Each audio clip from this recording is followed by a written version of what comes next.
సీతాదేవి పూర్వజన్మలో ఎవరో మీకు తెలుసా? సీతాదేవి పూర్వజన్మలో రావణుణ్ణి కలిసిందని మీకు తెలుసా? సీతాదేవి పూర్వజన్మలో వేదావతి. ఈమె తండ్రి కుశధ్వజుడు, తల్లి మాలావతి.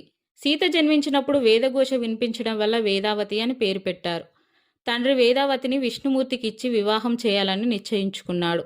వేదావతి కూడా నిరంతరం విష్ణుమూర్తిని ధ్యానిస్తూ ఉండేది. అయితే ఒక రాక్షసుడు ఈమెను కోహిస్తాడు. రాక్షసునికి వేదావతిని ఇవ్వడానికి కుశధ్వజుడు ఒప్పుకోడు. అప్పుడు ఆ రాక్షసుడు కుశధ్వజుణ్ణి చంపేస్తాడు.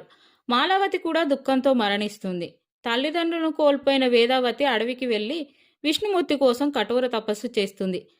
లంకాధీశుడైన రావణుడు అడవిలో ఉన్న వేదావతిని చూసి మోహించి పెళ్లాడమని కోరాడు. వేదావతి తాను విష్ణుమూర్తిని తప్ప ఎవరినీ వివాహం చేసుకోనని చెప్తుంది. అయినా కామంతో రావణాసురుడు వేదావతిపై చేయి వేస్తాడు. పరపురుషుడు తాకిన దేహంతో జీవించడం ఇష్టం లేని వేదావతి యోగాగ్ని సృష్టించుకుని అందులో దగ్ధమైపోతుంది. రావణుని వంశాన్ని నాశనం చేస్తానని ప్రతిజ్ఞ చేస్తుంది. కొంతకాలానికి లంకా నగరంలో ఒక కమలంలో ఈమె జన్మిస్తుంది.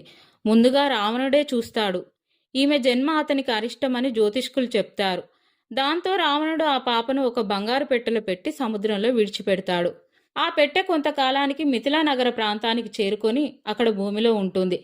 మిథిలాపుర నాయకుడైన జనక మహారాజు యాగం చేసి భూమిని దున్నుతుండగా నాగలికి ఒక పెట్టె అడ్డుపడుతుంది. ఆ పెట్టెని తెరిచి చూడగా అందులో ఒక పసిపిల్ల కనిపించింది. నాగలి సాలలో లభించినందుకు ఆమెకు సీత అని నామకరణం చేసి జనక మహారాజు ఆయన భార్య సునైన అల్లారు ముద్దుగా ఆ బిడ్డను పెంచుకున్నారు. అందుకే సీతాదేవిని భూదేవి కుమార్తె అంటారు. తల్లి గర్భంన జన్మించలేదు గనుక అయోనిజ అని అంటారు. ప్రస్తుతం నేపాల్ దేశంలో ఉన్న జనక్పూర్ అప్పటి మిథిలా నగరం అని అంటారు. సీత వివాహం. రామలక్ష్మణులు విశ్వామిత్రుని యాగరక్షణ కార్యాన్ని జయప్రదంగా ముగించుకుంటారు. తన శిష్యులను వెంట తీసుకొని విశ్వామిత్రుడు మిథిలా నగరం చేరాడు. అప్పుడు జనక మహారాజు యజ్ఞం చేస్తున్నాడు. అతిథులను ఆహ్వానించి జనకుడు వారి కోరికపై తన వద్దనున్న శివధనస్సును వారికి చూపిస్తాడు. ఎవరూ ఎక్కుపెట్టలేని ఆ ధనస్సును శ్రీరాముడు అవలీలగా ఎక్కుపెట్టి విరిచేశాడు. దాంతో తన కుమార్తె వీర్యశుల్క అని ప్రకటించిన జనకుని కోరిక నెరవేరింది.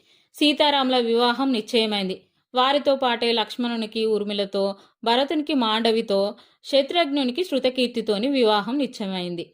జనకుడు సర్వాభరణభూషితమైన సీతను తీసుకొచ్చి, కౌసల్యానంద వర్ధన రామా, ఇదిగో నా కూతురు సీత, ఈమె నీకు సహధర్మచారిణి, ఈమెను అంగీకరించి పాణిగ్రహణం చెయ్యి, పతివ్రత అయిన మా సీత నిన్నెప్పుడూ నీడలాగా అనుసరిస్తుంది అని చెప్తాడు. సీతారాములు వారి సహజన్ముల కళ్యాణం వైభవంగా లోక కళ్యాణంగా జరిగింది. Please like, share, subscribe.